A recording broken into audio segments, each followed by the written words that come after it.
I just really had it on my heart to say, like, don't quit, don't discount yourself, don't give up on dreams.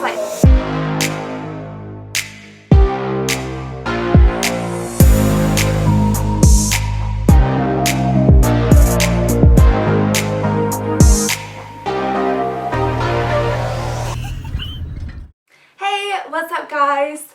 Oh my gosh, 9 sleeps. I feel like these devos have turned into more of like a Christmas countdown, but at least it's a weekly reminder to get your Christmas shopping done, but 9 sleeps till Christmas. I'm very excited. So as you will see by the title, today's Devo is called Don't Disqualify Yourself.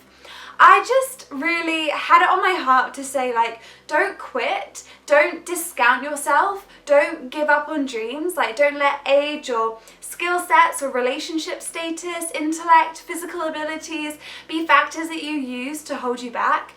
God can use you and He wants to use you. Throughout the Bible, we can see God using people and choosing people, and they were often people that you wouldn't expect. Like, as I was reading the whole of Genesis, I could clearly see the repeating patterns, and it was so cool to see the people that God used, even in the genealogy of Jesus.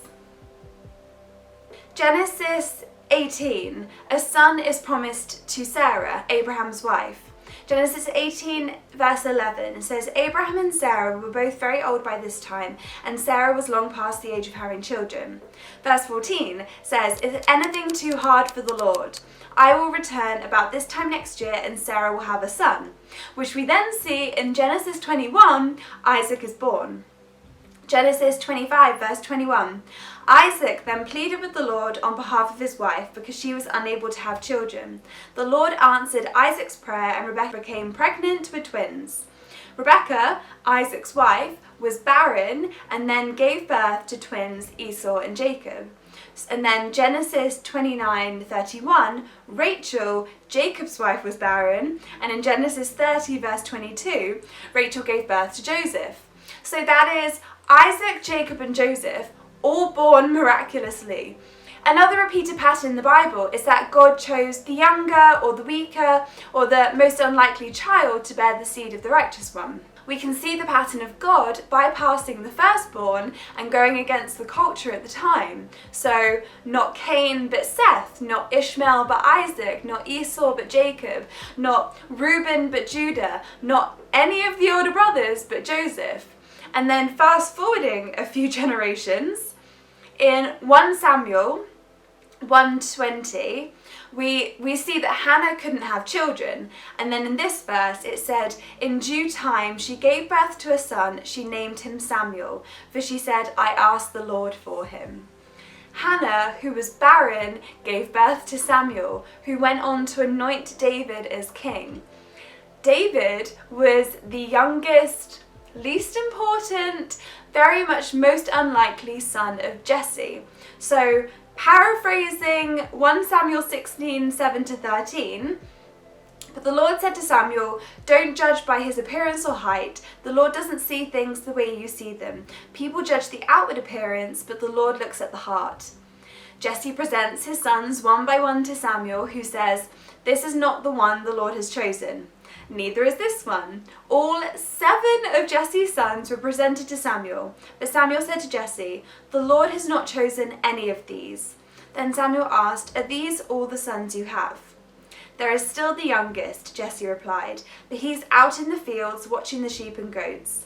Send for him at once, Samuel said. We will not sit down to eat until he arrives. So Jesse sent for him. He was dark and handsome with beautiful eyes. And the Lord said, this is the one, anoint him.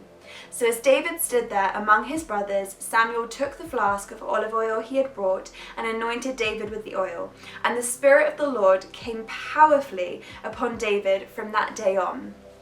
David wasn't even a thought. They didn't even get him when Samuel was asking Jesse to see his sons. He was in the fields. And then even the whole story of Jesus, born from a virgin, like, there is such a powerful repeating pattern in the Bible where we can see that God uses the most unlikely people. There are even so many occasions where Jesus goes against the norm and uses women.